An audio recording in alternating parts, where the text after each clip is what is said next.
Nadine, do you now hear an echo? We hear you clearly, Dipti. Okay, so Nadine, I can actually control my slides because I'm logged into the video and turned off the audio with my computer, and there doesn't seem to be an echo. So let me make you presenter and see if you can share from there. Okay. Wait a sec, because say that once more, please. Okay.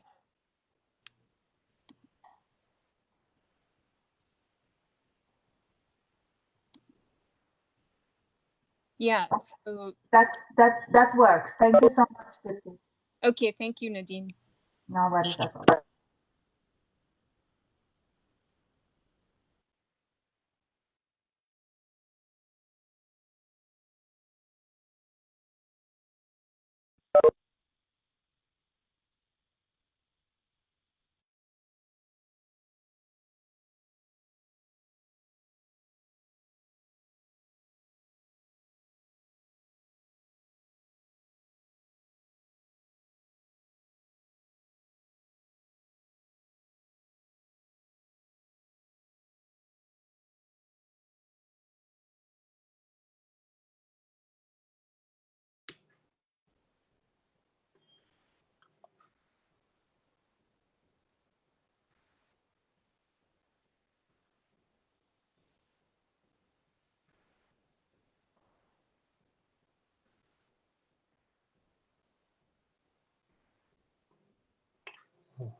Please let us know when do we need to start. Yes, thank you so much, Hafiz. Like, we'll wait 1 minute until 7:05 my time, and then we start. I'll let you know. Thank you so much. Okay.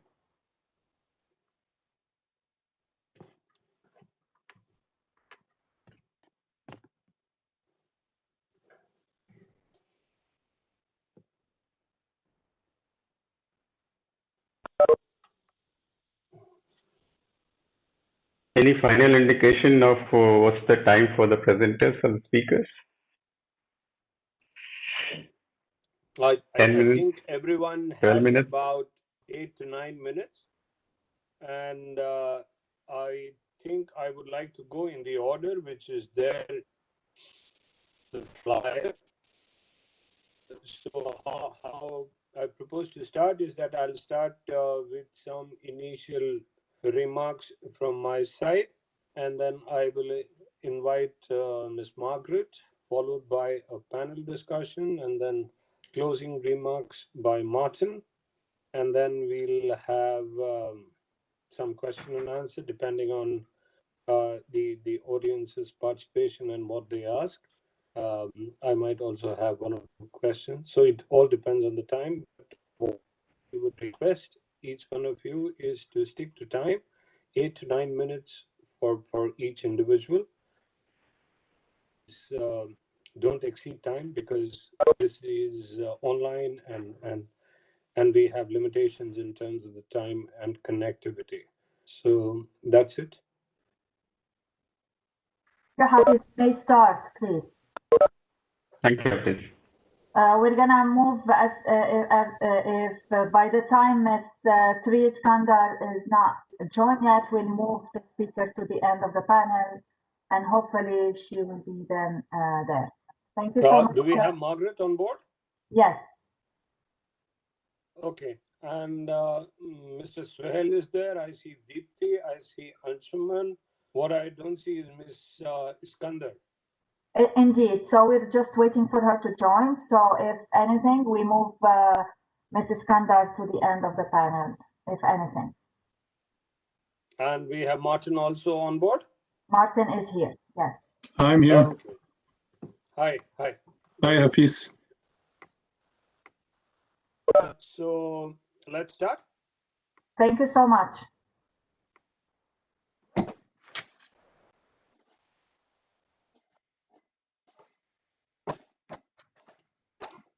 Okay. Welcome. Good morning. good afternoon, good evening, depending on which side of the world that you are tuned in from.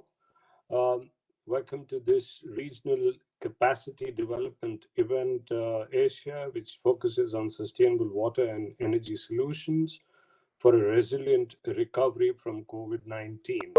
Um, we have here a very distinguished set of expert speakers who would be touching base on the topic. Uh, but before that, just some initial remarks. As you would see by the topic, we are here focused on water energy linkages or water energy connectivity. And water energy connectivity is visible in the relationship between water used for both energy consumption and production. In energy production, it is largely for production of electricity and for extraction of fuels such as oil and natural gas. Uh, the nexus is also there in the form of energy consumed to extract water, to purify water, to deliver, treat, and dispose water. Water extraction, of course, is very closely linked to industrial use, to domestic use, and last but not the least, to agriculture water use. Now, innovations in one area, uh, whether it is energy or water, directly or indirectly impact the other sector, which behooves a more collated thinking and operationally an integrated approach to a more water energy resilient sustainable system. Thus, the interdependency between water and energy has significant implications for both water and energy security. Now, in the current context, given the adverse impact on health and on economy of COVID-19, and the fact that energy is a major driver of development and water a critical resource for economy and health, enhancing capacities to manage water energy nexus becomes critical. It becomes critical to tackle post-COVID scenarios of development. And this is what we are here uh, gathered to deliberate on. Enhancing water energy efficiency also requires a mix of interventions. What it means is that we need to focus on the technology aspects of the nexus. We also need to focus on the regulatory governance, the business market aspects, and the capacity development aspects. On the technology again, and on each of these, we need to look at the issues which are, say, not only limited to a local level, but which are also transboundary in nature. So the technology itself has transboundary implications. It has cross-sectoral implications. If you look at the hydro sector, for instance, and hydro energy, then you see the transboundary impact.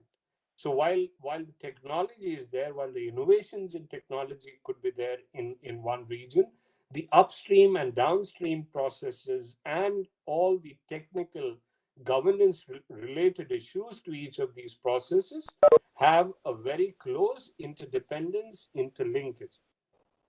Governance and regulation also becomes critically important. If you look at the Indian water energy sector, which has this huge impact uh, and linkage to agriculture, where the water extraction for agriculture or for irrigation has had a profound impact on the health of energy utilities, on how energy is managed in the region, not only in India but in South Asia as a whole, is critically important. So there, it's the technology aspect, it is the regulatory aspect, and it is the governance aspect. Each of these also relate to the fact that you require innovations which are not only limited to the technical aspects, but innovations that also need to transcend cross-sectoral boundaries, but also transcend from governance and regulation into market, into business aspects.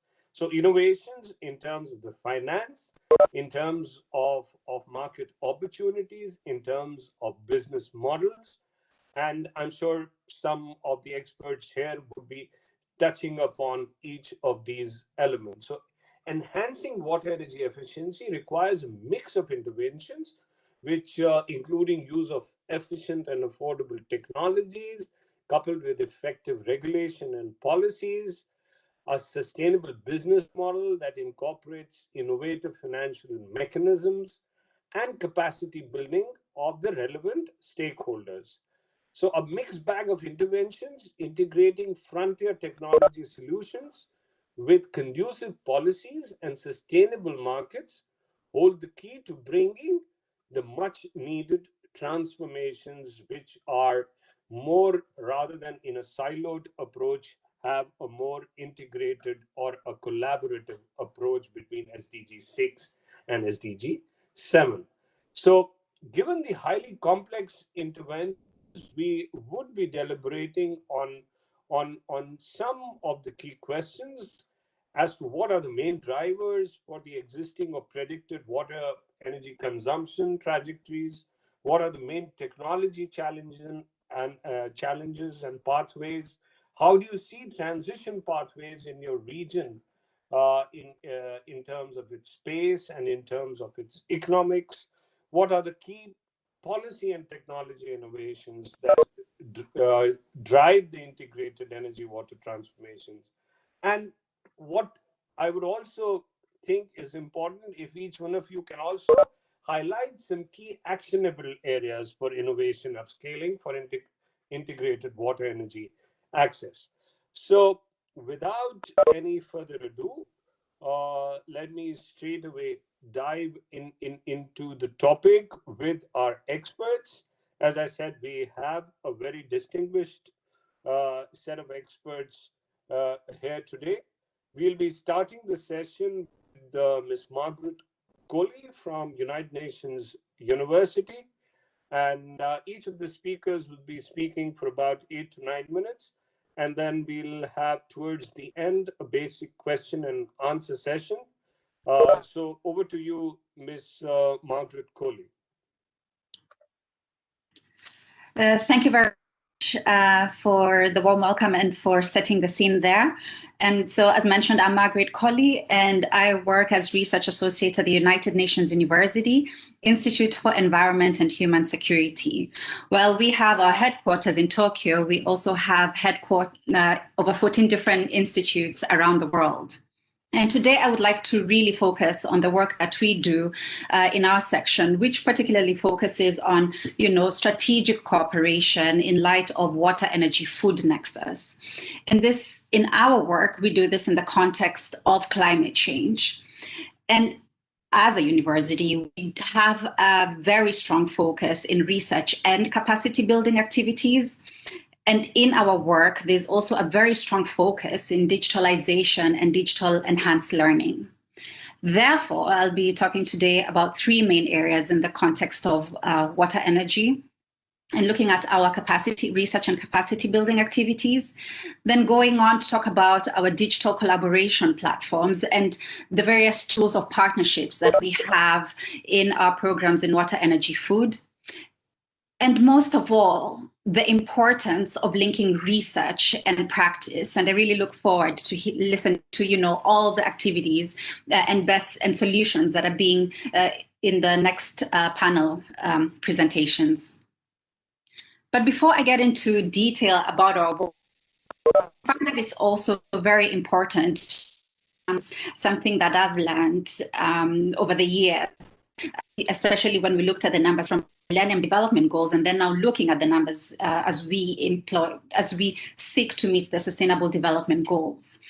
And in looking at those numbers, also looking at how this cannot look at water alone or energy alone, but extending it to other SDGs in light of elements such as food, gender, health, and the much needed partnerships which that are important for us to achieve these goals.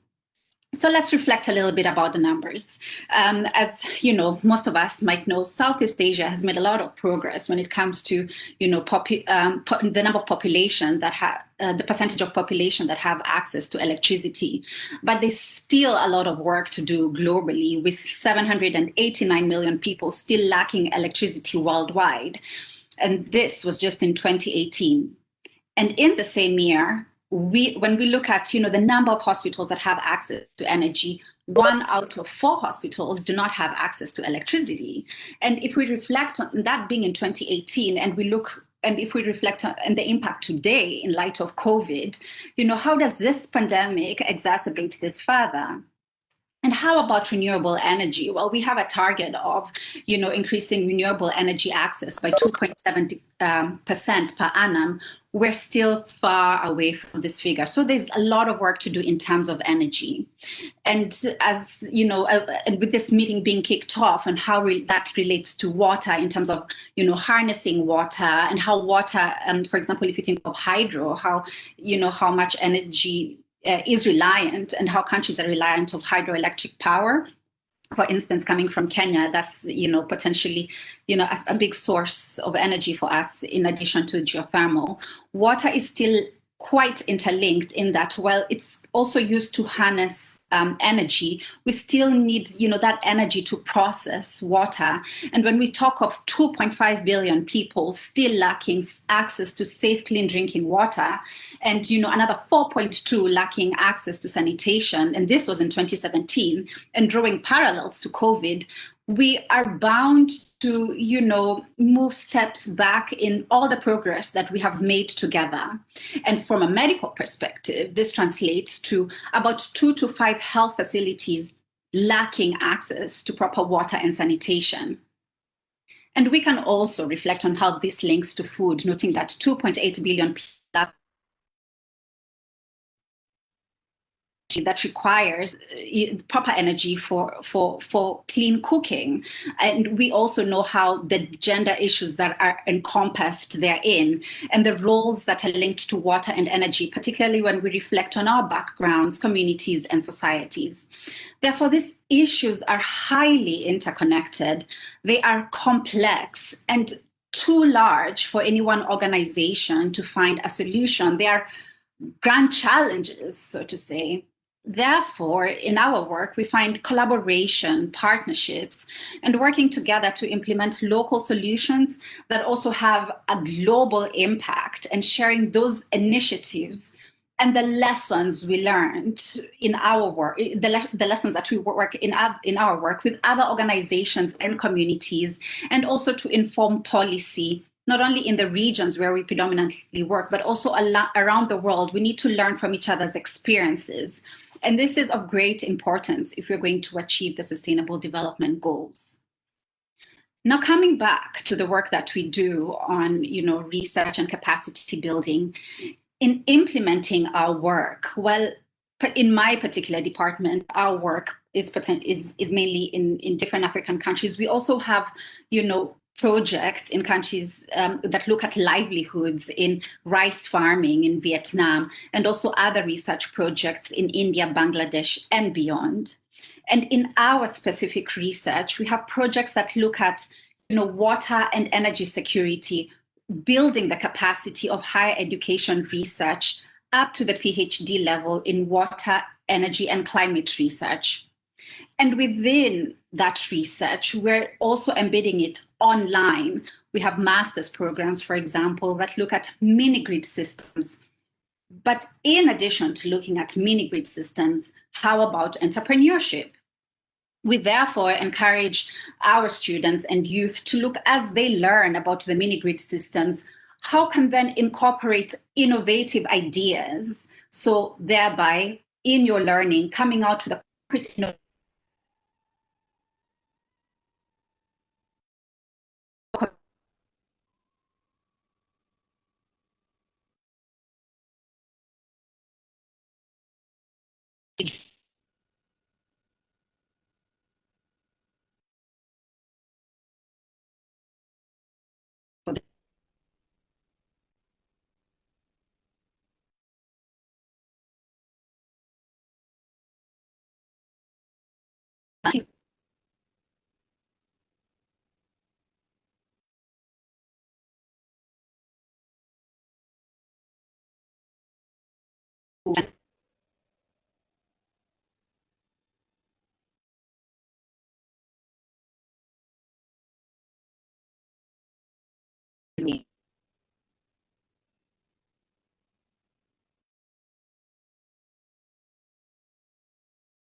leverage digital learning tools to embed this knowledge in e-learning courses for others to learn and dig deeper into this topic.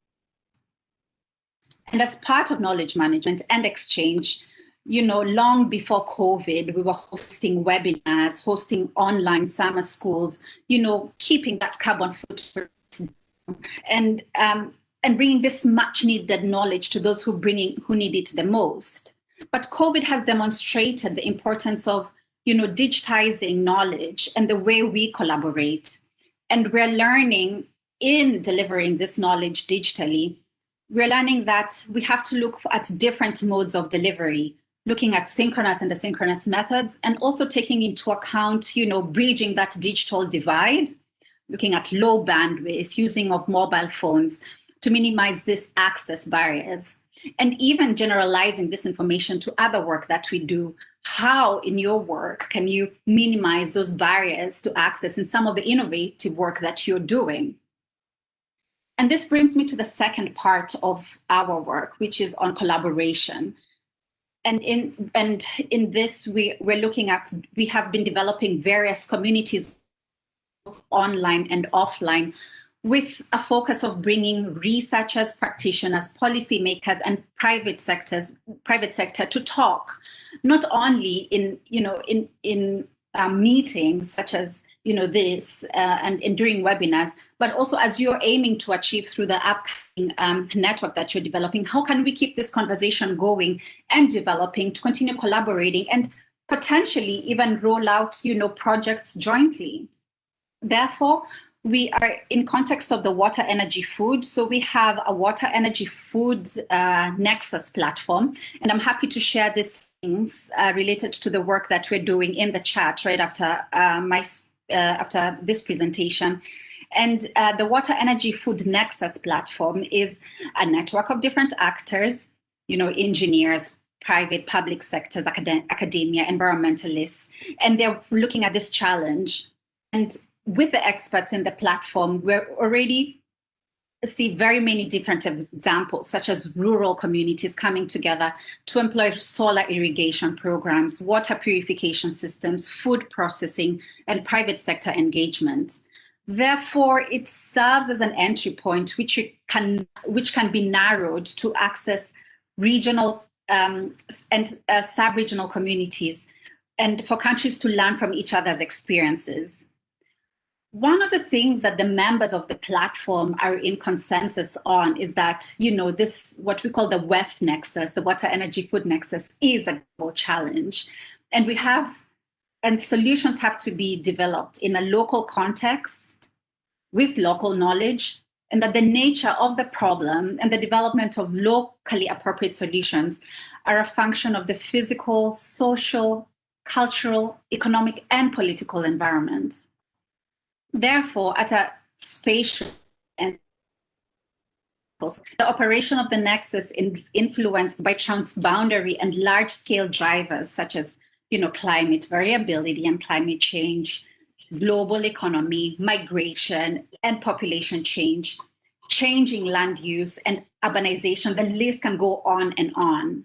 Therefore, it's very multifaceted.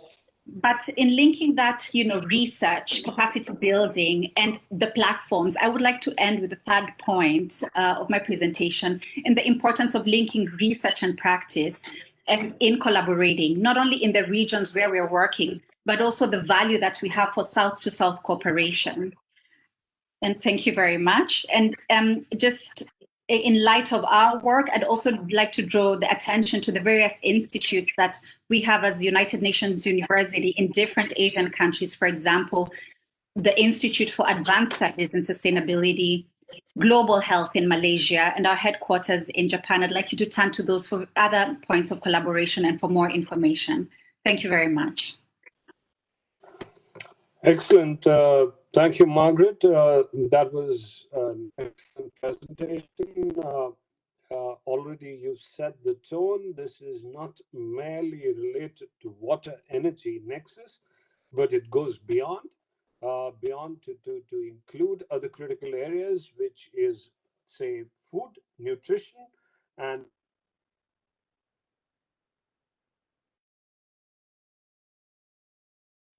about irrigation, also talking about testing, and which becomes a critical linkage.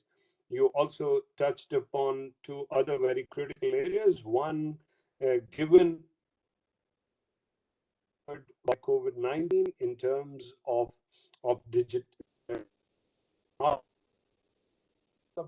knowledge and the connect that it provides in terms of taking best practices, experiences, and capacities to other regions of the world.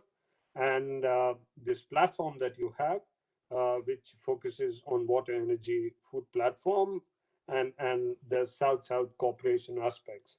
So I might come back to you, but for the moment, let me go to our next speaker, who is Mr. Suhail Ahmed from Grameen Shakti and Soulshare, Bangladesh.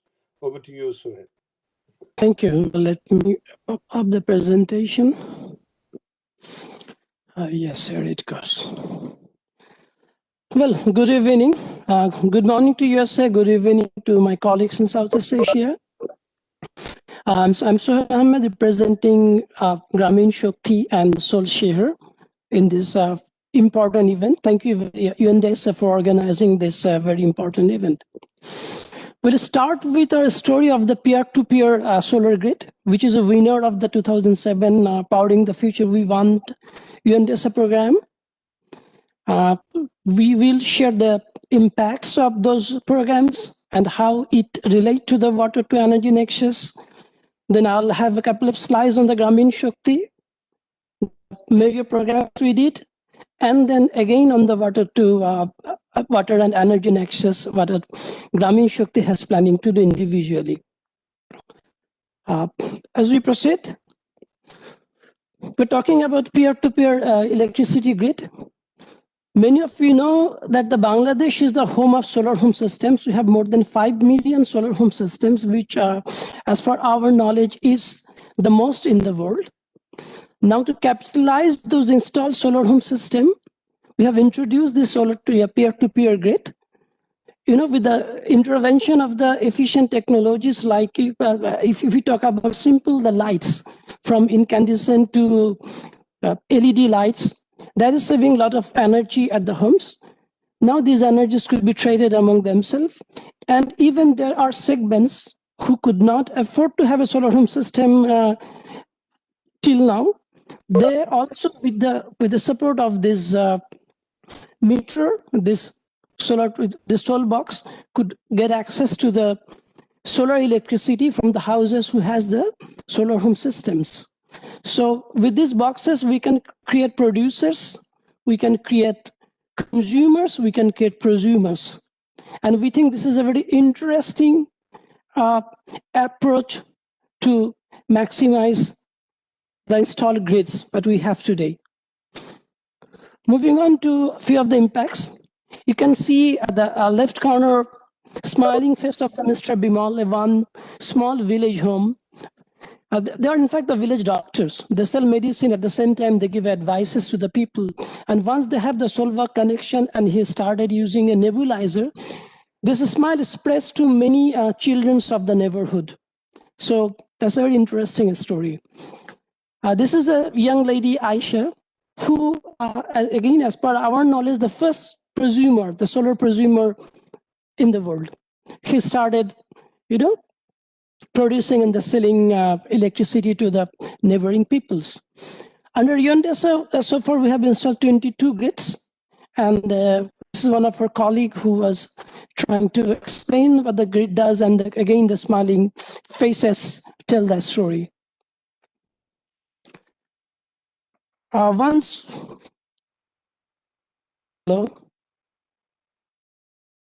Can you hear me? We hear you, Sohail. Please proceed. Oh, yeah, okay, yeah. Once the grid will be expanded, this is how it would look like on Bangladesh, from the left to the right. Now we have the impacts. So far, there are 4,000 beneficiaries out of these 22 grids.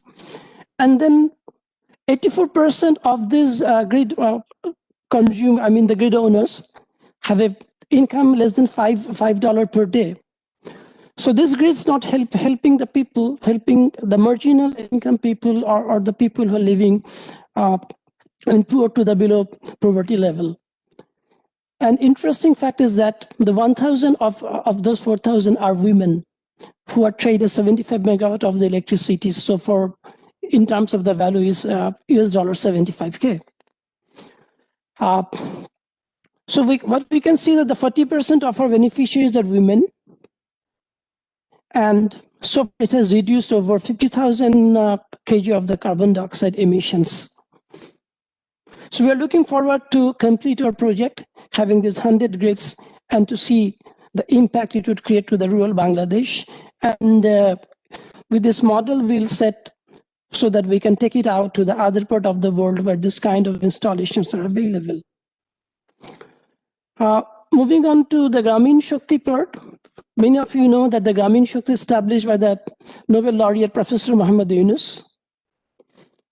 It was established in 1996 with the objective of providing access to energy. I'll just take you through a few of the key milestones we have. So far, as a single company, we have installed more than 1.8 million solar home systems, which accounts to 33% of the national share.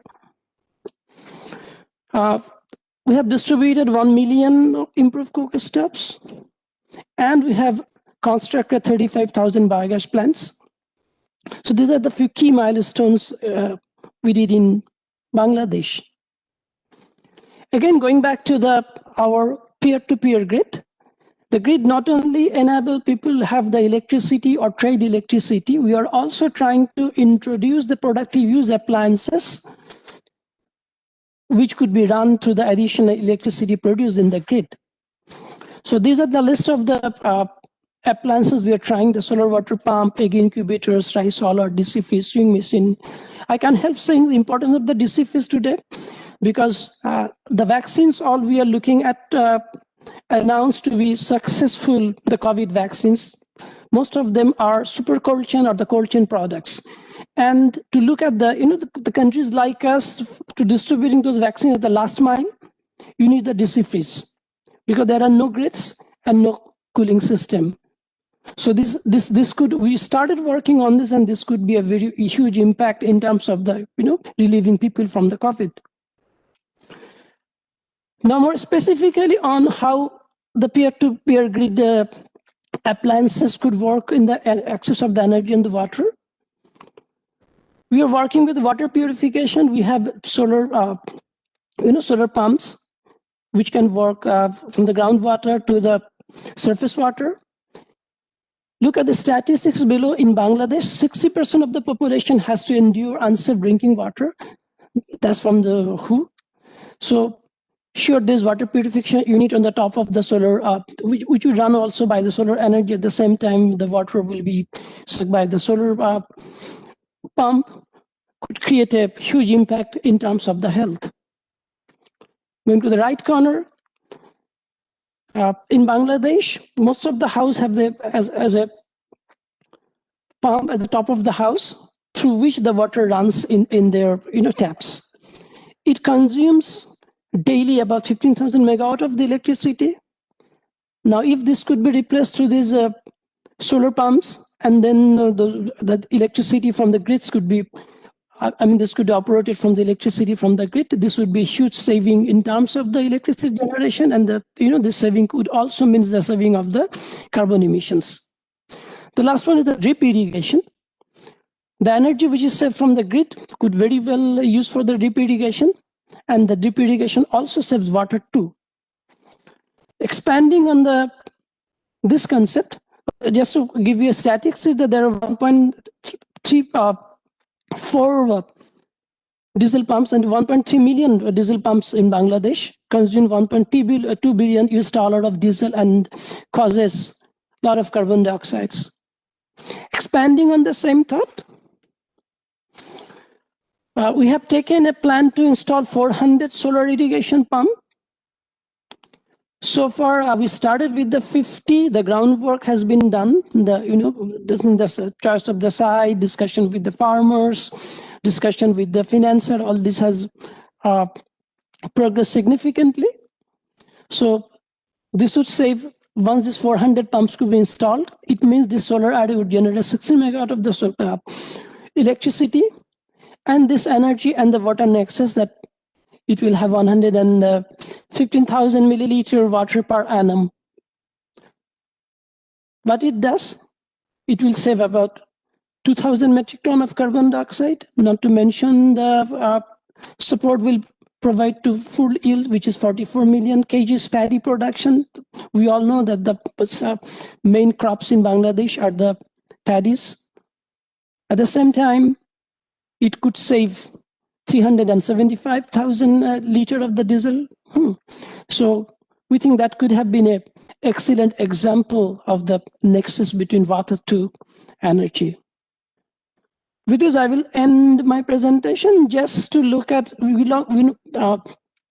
on the water to energy. These are some of the COVID activities in the grid which were established. We have the food reliefs. We also distributed appliances to create entrepreneurs. There are a lot of people moving out from the urban to the villages. So we taken this program within our grids too. So that's all from me. Thank you very much for giving me the opportunity to share stories. Thank you. Over to you, Mr. Hafiz.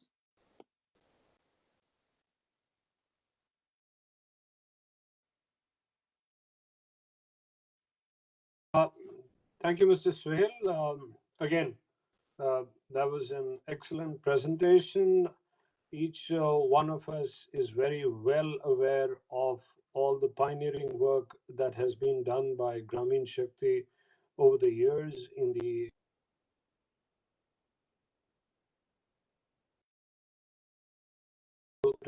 grid, where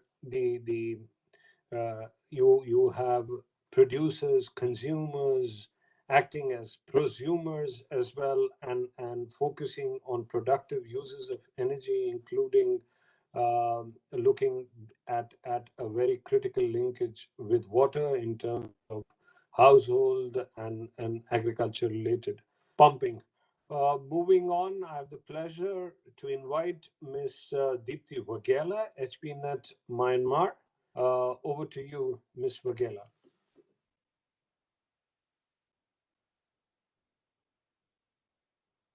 Thank you. I am the network facilitator and manager of the Hydro Empowerment Network, also known as HPNet.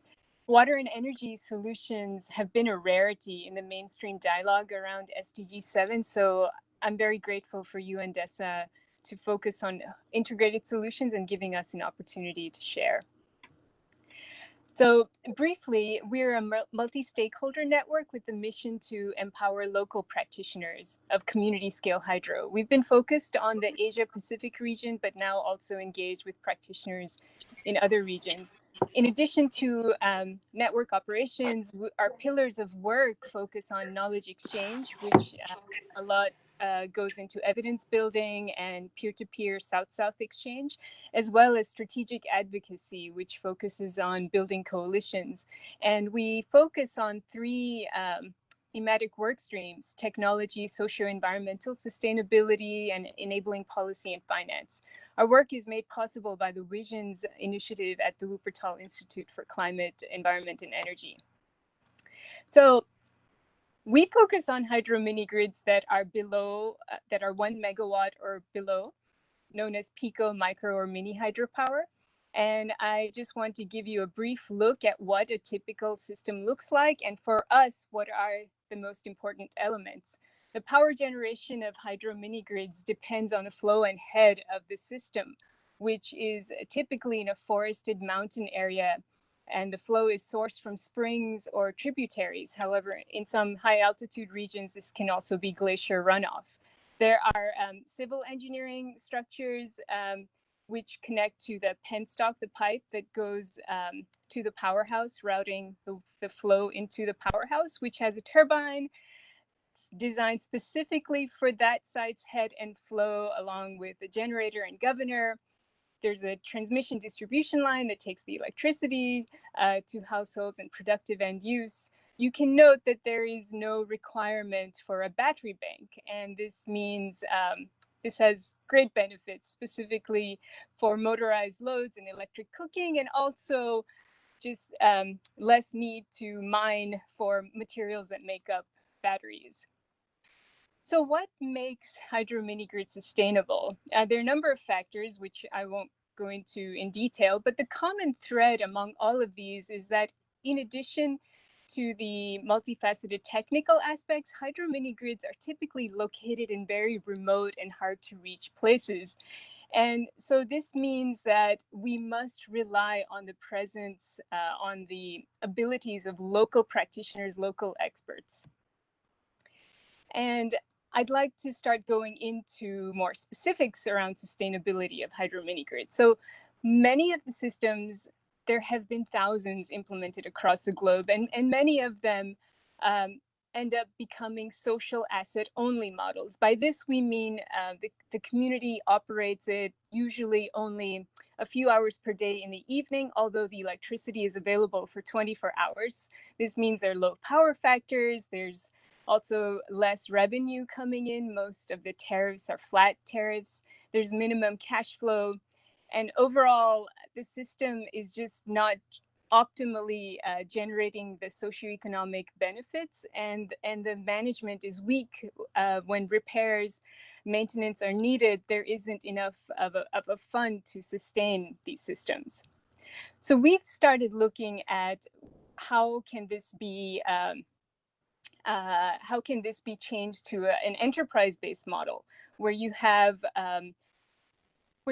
a social enterprise productive end use that utilizes the electricity from the hydro mini grid, providing the community benefits, reducing drudgery and other social services, and the income generated from the enterprise sustains the mini grid. And I won't go into details here, but there are a number of aspects to this. But overall, the message here is that with an inclusive social enterprise approach, the hydro mini grid can have energy development and economic development. And we really focus on this approach because our hindsight of our members of doing this work for the last 40 years, we've seen that for long-term sustainability and maximum impact, we must go towards this approach. So our SEED initiative helps local practitioners transition from the social asset only approach to the inclusive social enterprise approach. And I'd like to go into the elements that make up SEED. So I'm going to go briefly into each one and provide examples from our membership. So let's start with sustainable watersheds. This is the most fundamental aspect. The terrain and forest of the watershed from the catchment form the flow of the microhydro system. And so in this regard, it's really a nature-based solution. Healthy forests mean sustainable hydro mini grids, where the flow is consistent throughout the year and it's going to be resilient to climate change. In addition, healthy forests help control erosion during monsoon that negatively severely often impact systems. And then the vibrant forests actually lend themselves to enhance rural livelihoods, such as agroforestry, local processing of those products.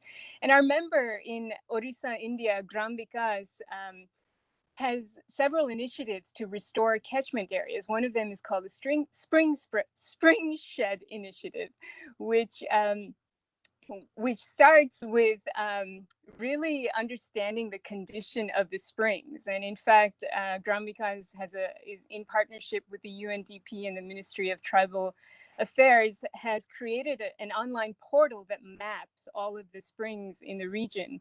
And once they've develop the baseline, then they come up with what kind of treatment to give to the watershed, earthwork, various watershed restoration treatments. And much of their work relies, it's done in integration with social aspects. So there's a lot of women-led initiatives. You can see in this picture that they have community cadres, spring shed cadres that actually watch over the forest once they've started to rehabilitate. You can find out more at our website here. We have a whole article on this. Secondly, the mini grid must be sustainable. The technology must be reliable. If technology doesn't work consistently, then we can't move on to the other elements of SEED. And so for this, the training centers for micro mini hydropower throughout the Asia Pacific have been really important. We have been able to leverage these facilities to hold our own capacity building programs. And in fact, they are underutilized, and yet they have decades of knowledge captured in one place. So yeah, everything from local manufacturing to capacity building for operation and maintenance is really important for reliable technology. Then let's move on. Once we have a reliable water source and technology, we can actually start looking at productive end use. And productive end use hand in hand links with social enterprise. Let me give you an example. So this system in Myanmar, our member called HISEM, Hydropower for Community Empowerment in Myanmar, has members who are very skilled at designing systems with high load factors. They analyze the location of the village, access to roads, markets, along with the spectrum of existing livelihood and social services, and come up with a way to tangibly enhance the life in those communities. And so you can see in this 80 kilowatt system, it powers external enterprises, but also a lot of village-owned, household-based enterprise, along with social services. So after the electricity arrived, the 2 health clinics are 24 hours, whereas before the hydro mini grid, there wasn't a health clinic. There was just a health center that didn't provide, it was not open enough hours, etc. So, and then further to note the household usage, hydropower really lends itself to electric cooking, and that just opens up great benefits for the health of women and children. I'm sorry. So let me get back to this slide.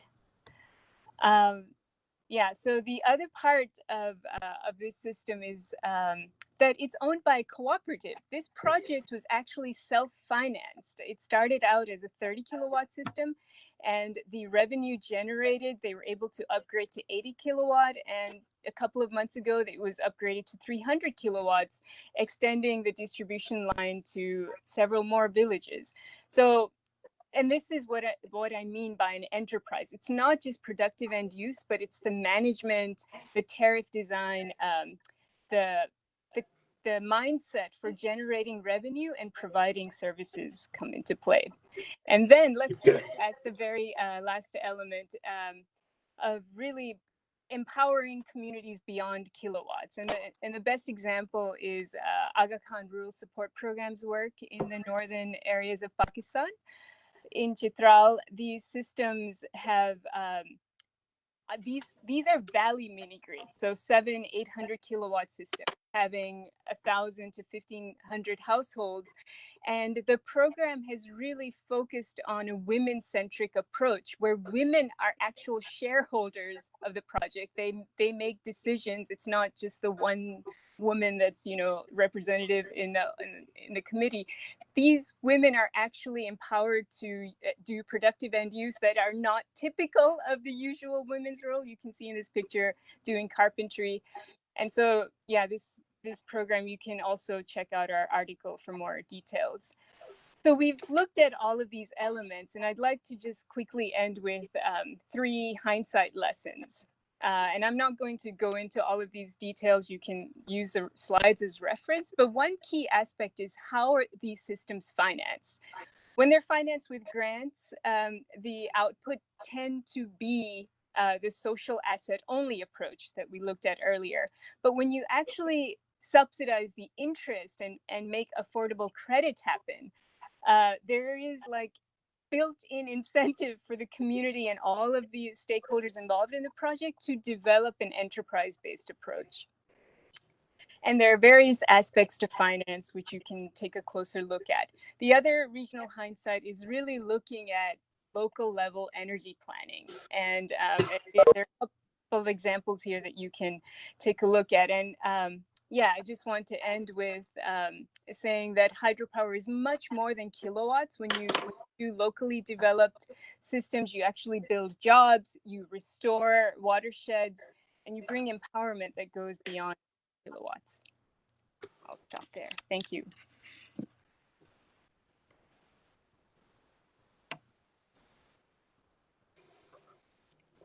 Thank you very much, Deepti. That was very illuminating because you focused on a very specific technology, which is mini and micro hydro or pico hydro, and moving from low power factors to no productive uses, most irregular tariff, and without a business model, to an approach which encompasses productive uses, encompasses a business model, encompasses elements of sustainability as envisioned by your example in Gram Vikas, as well as the Indonesian example, and where you're forming cooperatives.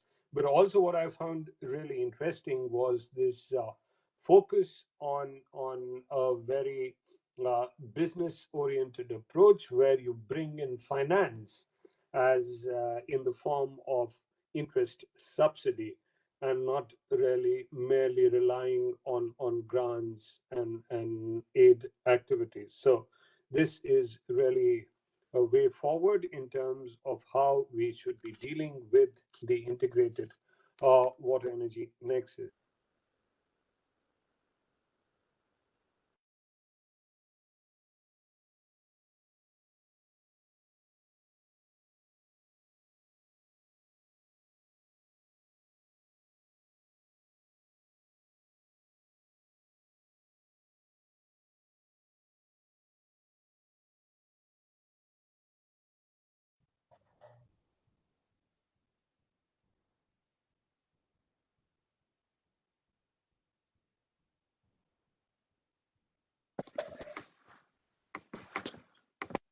Do you hear us? We may have lost Hafiz.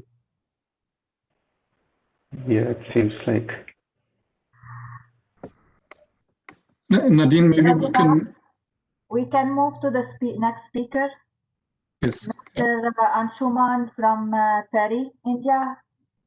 Please, can you kindly proceed with your presentation? Thank you.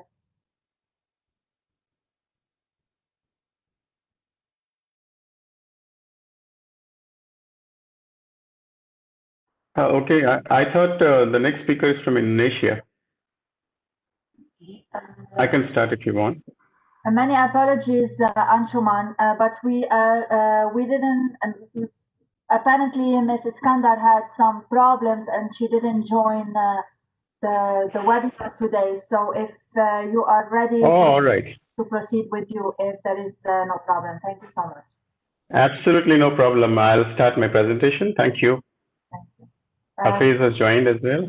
Hafiz is back. We don't hear you, Hafiz. Hafiz, you're mute. You are on mute, Hafiz. My apologies. I went offline, I believe. So I'm delighted to invite Mr. Anshuman from the Energy and Resources Institute. Over to you, Mr. Anshuman. Thank you, everyone. Thank you, Hafiz. And thank you for the opportunity to share my thoughts. I'll share my presentation right away. You may go ahead. You have presenter rights. Thank you. Yeah, thank you. I'll start my presentation. I hope my screen is visible now. Presentation. Yes, it's visible. Right, thank you. And I'm happy to hear the presentation. Of course, what Hafiz highlighted at the start. I think it's very important to see, in the current context, the water and energy in a togetherness in a co-management approach. I would rather focus on, the perspective of efficiency for sustainability, both for water and energy, with some case studies or let's say the examples that we have, worked on in the past. So my presentation will be largely talking about some examples from thermal power plants, one of the most, water intensive, industrial sector, especially producing in energy. And of course, few examples from irrigation as how we can actually have some of the approaches which can still be a forward-looking approach for managing energy and water both efficiently. Now, I do not want to go into too much of details or challenges, but the region where we're living, especially the South Asian country, we are having 1/4 of the world's population and just about 4.5% of the world's water resources.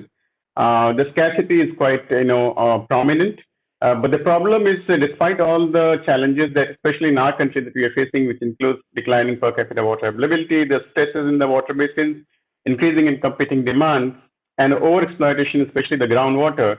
The problem which I feel which is much more manageable in the current context is inefficient use of water and of course therefore energy.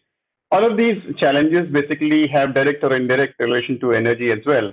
And therefore what I would highlight is a combination of both energy linked water, both challenges and efficiency. Now, if you look into, for example, the wastewater generation from industries, roughly around 80% of what is generated by industries in India is from the thermal power plants. So one case that I'm presenting is thermal power plants as to how we can improvise the water efficiency and therefore be both optimized water and energy resource using entity. Thermal power plants, most of us would know that they are largest water consuming entity as far as industrial sector is concerned. In the current context, there are challenges for raw and drinking water procurement and allocations and drinking water. We as such already have the challenges, and that's probably going to be continued with that kind of challenges that we are facing. But I will rather focus on wastewater. The reason being the challenges of the COVID and the wastewater are potentially there. And the region where we are, we still have a lot of fraction of wastewater which is actually untreated, and I potentially see that as a major risk as of now in the current context. So if we can address the wastewater, challenge as well, I think it will serve both the purpose, both of the water energy nexus addressing the challenges of it, and also in the current context of what we are facing. So overall, what we need to do is basically have an integrated water and energy resource management that promotes efficiency, conservation, and sustainability, which includes reduction of the wastage and resources recovery. We need to move from reducing the just treating the waste to actually the resource recovery component. Of course, we need to have efficient water and productivity, efficient water management and water productivity, as well as conservation, including ZLD and etc. In all the sectors that we are using, and in all of these sectors, water and energy are very intricately linked. Coming to the case, I have 4 cases very quickly that I will share my thoughts with. One is the case of thermal power plants. As we know, a lot of water is consumed in cooling systems, and in recent years we have seen how a shortage of water has actually affected the power generation. In many cases in several states, including Maharashtra, just because of the non-availability of water for a few days, there was a complete shutdown of the power plants, and It incurred, of course, besides the energy loss, I think a huge amount of monetary loss along with as well. So what I'm going to present to you is the opportunities in the thermal power plants, which actually can be looked into in an integrated way as an approach to address the water use efficiency or the water, let's say, wastages, in the sector. Coming to the thermal power plants very quickly, water, as I said, is consumed a lot in the cooling system, wherein the power generation happens through a condensing system. I'm not going to go into detail of this. The entire cycle time is not there. So just to let you know that there are 2 or 3 major areas of water consumption. One is cooling system, the other is ash handling system, and the other is sundry areas in the power generation process. So we audited the entire plants and identified what are the kind of opportunities for improvement in water use efficiency. And what we found was that the current power plant that we audited had a water consumption of around 5 meter cube per megawatt. And what we identified was they could bring it down to around 3 meter cube per megawatt. How? By reducing their by reusing their wastewater, which was actually going let's say unused, almost around 18% of the intake water. So there was a fair bit of chance of having a treatment system at a very low cost, and at a very reasonable payback period as well, for them to reuse this wastewater. Reduce the wastages from leakage losses from various locations within the plant. For example, wastewater overflows from the cooling systems, leakages from the ash handling system, and the overflows from the ash dikes and likewise. So in overall, the plant which was taking water around 380,000 meter cube per day, what we said was that they can reduce significantly in various areas of water consumption. So largely reduction, the potential was around by 40% in cooling system, by around 67% in ash handling, drinking water, and of course the wastewater recycling and reuse. A combination of which would had a potential of reduction by around 60-61% in the power plant. And this, as I said, had a fairly good payback period on the treatment system that we had suggested. A good amount of attractive financial saving, besides a very handsome saving of water, fresh water intake. Now, I very appreciate that they actually took up the interventions, and over a period of time, they actually brought it down from 4.8 to around 3.2, and this time we set them a target for around 2.3. So the point is, there is this opportunity of reducing the water consumption and therefore becoming more efficient in terms of energy production through efficient water management. You can see the savings as well as both in terms of water as well as energy as well as monetary savings. And we have a publication. If someone wants to have a reference to, please go through the website mentioned below. I want to now, of course, there are these opportunities in the power plant. To summarize it, basically recycling the ash water, moving away from wet ash handling to dry ash handling, closed cycle of concentration, closed circulation system with higher cycle of concentrations, basically saving more water, and of course wastewater recycling and reuse besides others. Renewable energy technologies in power generation is something which is a potential, and more advanced cooling system as well would be very helpful, along with the recycling of the wastewater, as I said earlier.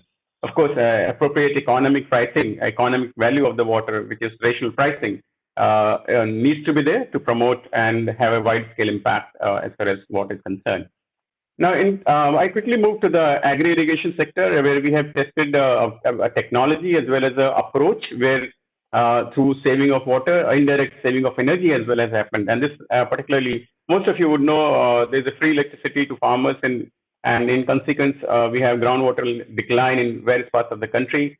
And I'm putting the case of Punjab over here and Maharashtra. Starting with Maharashtra, we have actually tested a technology called OptiFlow, which is basically optimization of flow through constancy of the pressure.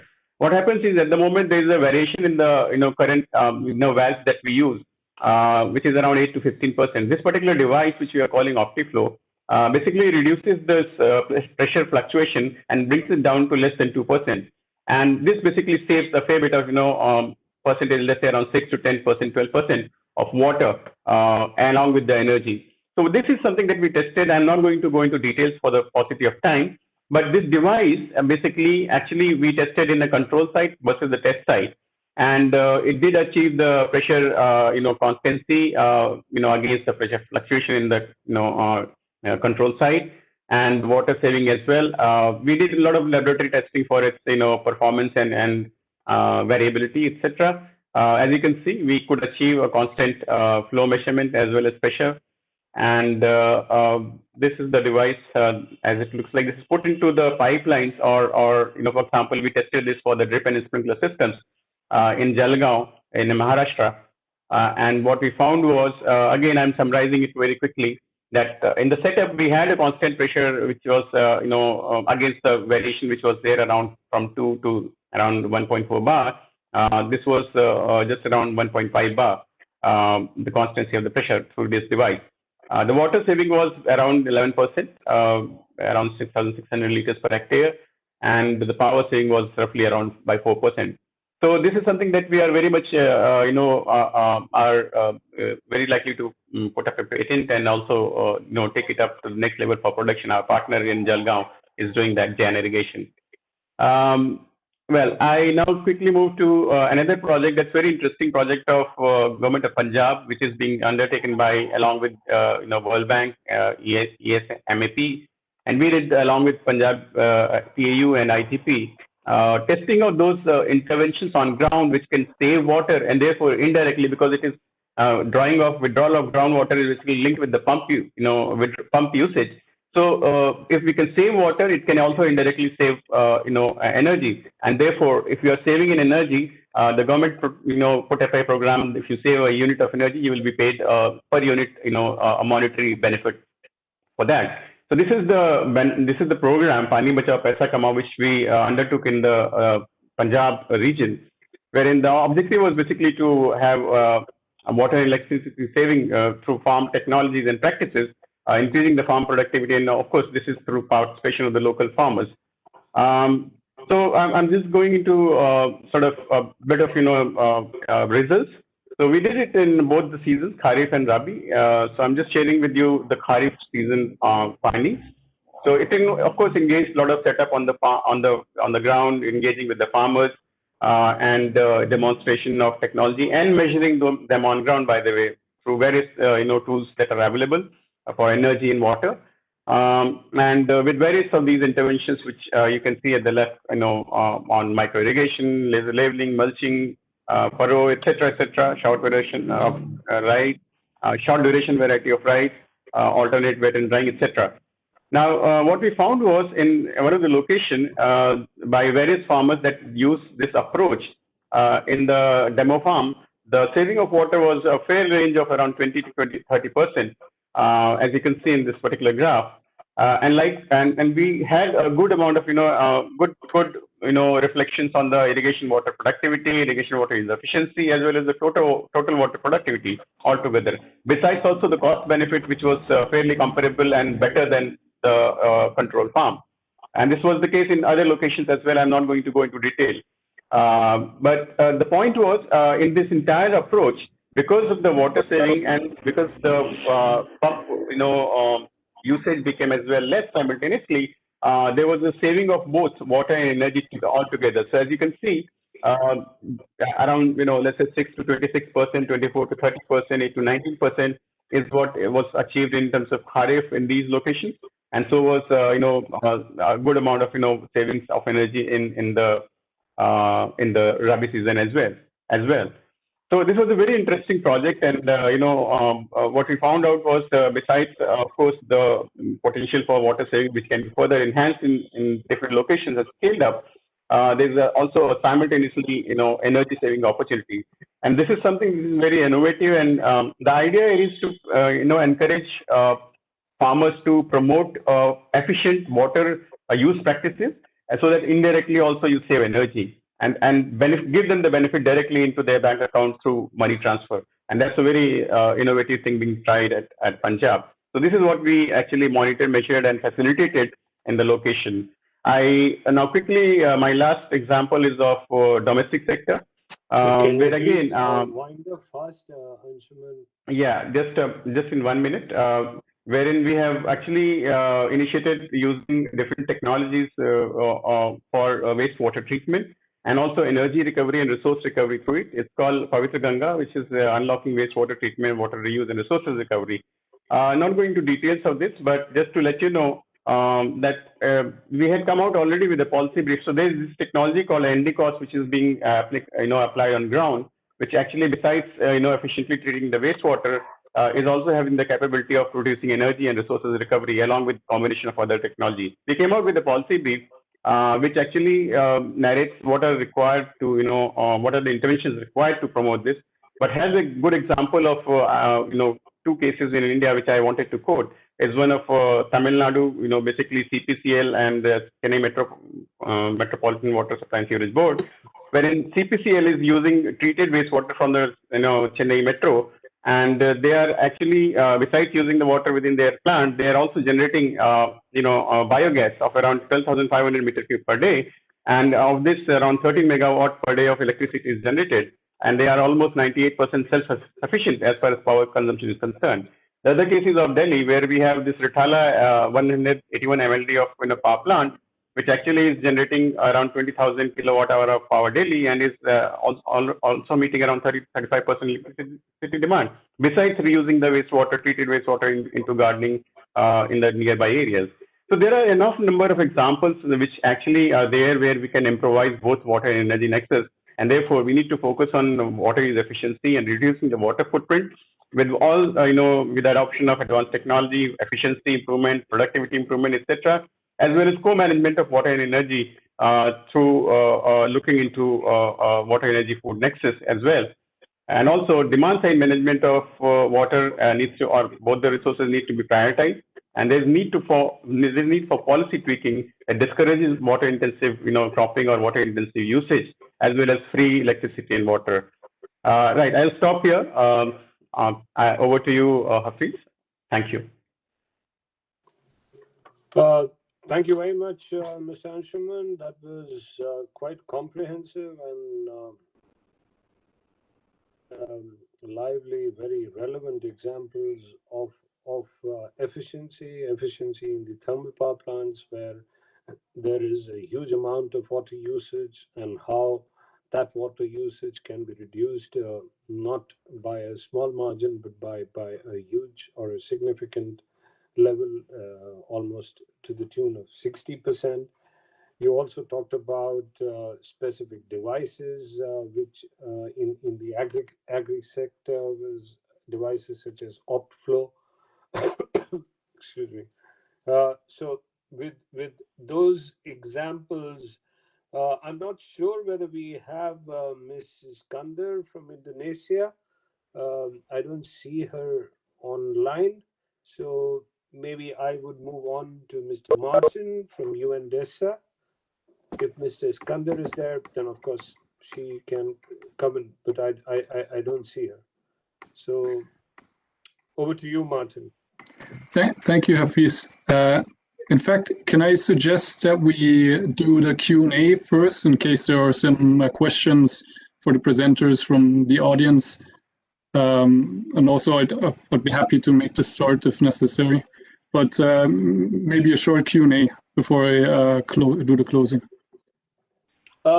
Yeah, okay. I mean, I don't see much questions coming unless I am missing them coming from the audience, but I do have a few questions and a few remarks.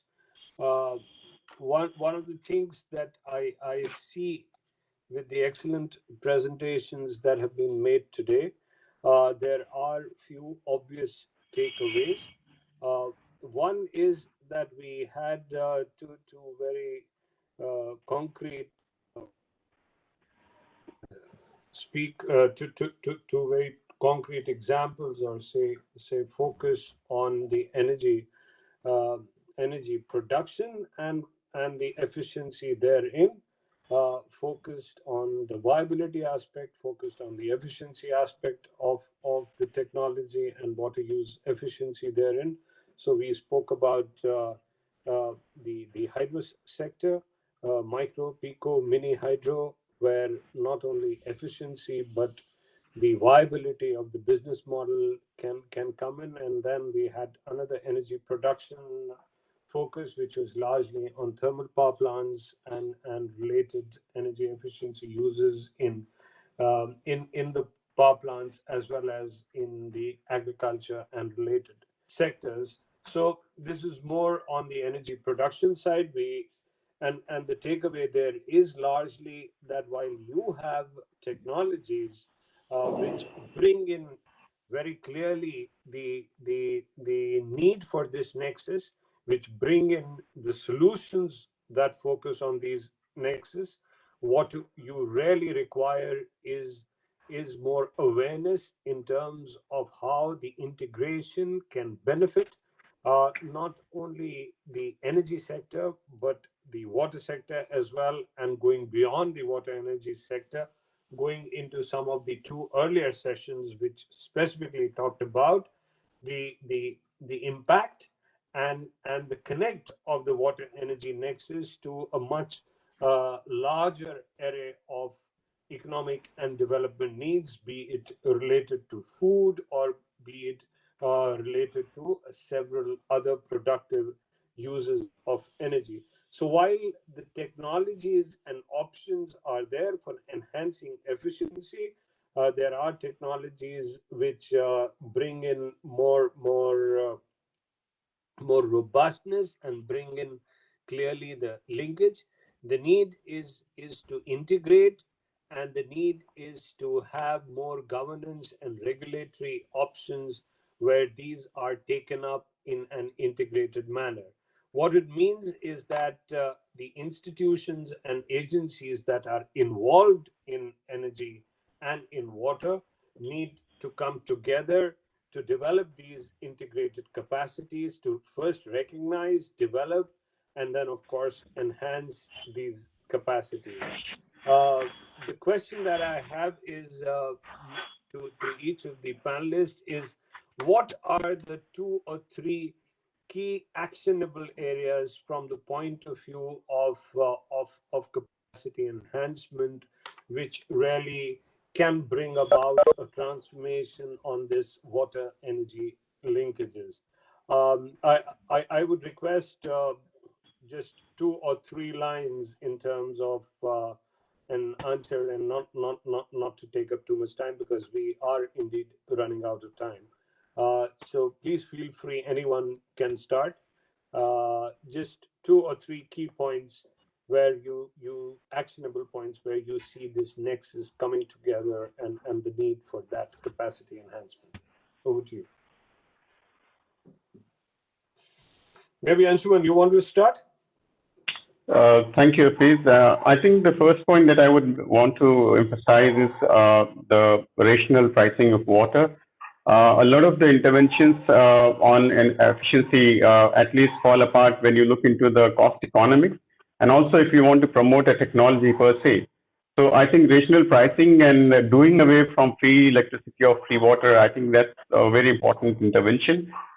Further, the second point I would like to make is into the sharing of the knowledge and technology transfer perspective, wherein the upscaling of the efficient technology and reducing the bottlenecks is something which needs to be prioritized, because the technologies have been there for some time in almost every sector, but it's just in a wide scale, or let's say the upscale part, which has actually lagged over a period of time. So those policy interventions which promotes it at a wider scale is something which is very important to make the impact at a wider scale. Thank you. Thank you. Deepti, you want to take your 3 points? Yeah, so there has been an unintentional sidelining of non-technologies for meeting SDG 7. Somehow in the donor financier world, mini grid means solar mini grid, when in actuality, hydro, biomass, wind mini grids are also there. So, and part of the reason is that there isn't enough attention to local change makers, local developers, community-based organizations that do this work, because they don't engage in this kind of forum. They're not brought to the table. So this is one key thing that can happen, whether it's in publications or events. For example, the SE for All State of the Mini-Grid report actually really condenses hydro and local practitioners down to just a few lines, and the whole report focuses on solar developers who are all basically foreign-based or foreign-managed. So yeah, that's one strong request I have for inclusiveness. And the second is when we talk about business models and enterprise, we have to look at inclusive enterprise. We don't want like a solution to create another problem where the enterprise is not an equitable development. So actually we are doing research on what factors make for inclusive enterprise approaches. Thank you. That's excellent. Do we still have Suhail on board? Yes. I'll make just one point. I'll just follow Deepti as I'll start from where the Deepti ends. That she was saying about the inclusive business model. We being a social business practitioners, if you know that the company, our former business is social business, which means that the dividend is not taken out. And there are a few other principles. There are in fact 7 principles, one of which is the inclusiveness. But we believe that, again, taking the example of the solar home system of Bangladesh, the success relies on the modeling the things. So we create a sustainable model which propels by itself, so that once you do the demonstration, one organization cannot do everything, but then there would be entrepreneurs, there are other interest NGOs and the people working on the field, they themselves get interest and keep on replicating it. So one of the main goal is, today we are from Grameen Shakti, we involved in different projects. One is we shared with the peer-to-peer electricity. Another one I can share, which exists in 4 countries: Sri Lanka, Bangladesh, Nepal, and Sri Lanka, Bangladesh, Nepal, and India, which is called Eco Village Development. Our main target is creating the sustainable model, having the right unit economics, so that when you start the project, there are grants, there are subsidies, but once the project is over, you build up that model and it sustained by itself and replicated by itself. So our main, considering the economy, the rural economy we have, our main concentration is building up those models, which would scale up in units and then, share it with the others where this kind of scenario exists. So that's where I'll end my comments. Thank you. I would certainly not attempt to summarize any of the presentations, because, as I said, each one of them stand on their own and they are very valuable contributions to this debate. Before I pass it on to Martin for his closing remarks, I must express my thanks to the organizers for this important discussion, and to all of you for excellent presentations. Over to you, Martin. Thank you, Hafiz, and indeed a big thank you for the excellent and knowledgeable moderation that you provided today. And I would also like to thank, of course, all the presenters and panelists, Margaret, Suhail, Dipti, Anshuman. I think everyone will agree that this was really exciting set of speakers with insightful perspectives. And I think one of the objectives of this webinar is also that the networking aspect, right? So I would encourage all of the speakers to stay in touch and with each other as well, and have exchanges. I think we saw a lot of, unsurprisingly, we saw a lot of overlap of different topics, and Hafiz already tried to or actually very aptly touched on a lot of these aspects that were overlapping between the presentations. So, and I think this kind of networking also sort of works against the or works in favor of this inclusion that is necessary. That was just mentioned in the comments to the question how you posed. That the more we are interlinked and networked, the more awareness there is of the various issues, and the more I think inclusive our approaches to the solutions become. So I think this really goes to the heart of the Sustainable Water and Energy Solutions Network. And I would also like to draw your attention to the new global knowledge platform of the network, which brings together a lot of the information on water and energy solutions that is available. And you can actually find the link to this in the chat. We posted the link to the platform in the chat. And we will also make the presenters' slides available here on this platform. I would like to give you a heads up that we're planning another webinar before the end of the year on 15th December. This time it will be on innovative solutions on water and energy from the Latin America region.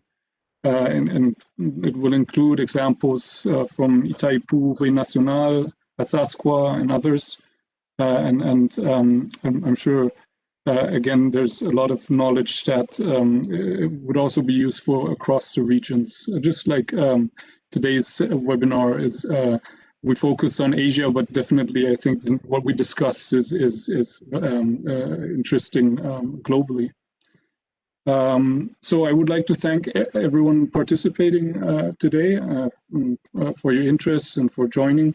It would be a great help to us if you could look at the evaluation form that we also provided the link for in the chat. So if you can take 2 or 3 minutes to give some feedback, we would be really thankful for that. Finally, now comes the group picture as a very final point of the webinar. So I would encourage everyone to turn on their cameras. Don't be shy. This is always a very warm and happy moment at the end of the webinar. Of course, you can also take your own pictures, screenshots. Please, we need more happy faces. Don't be shy.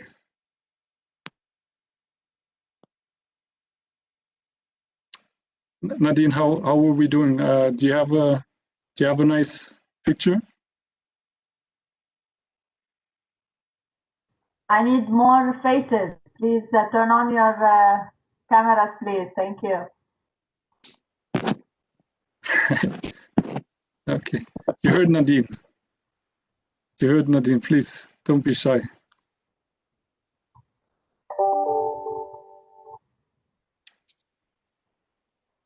By now, you should have had enough time to comb your hair.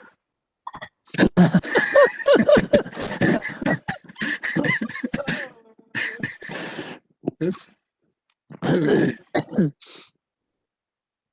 Nadine, how's it looking? I like that. Yes. Yes. Yes. 1 second. Okay.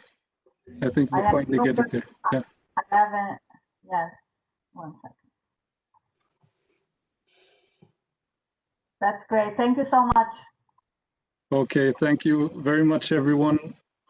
Thank you all. Thank you for participating. Bye-bye.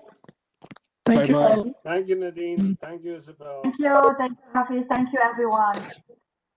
Yeah.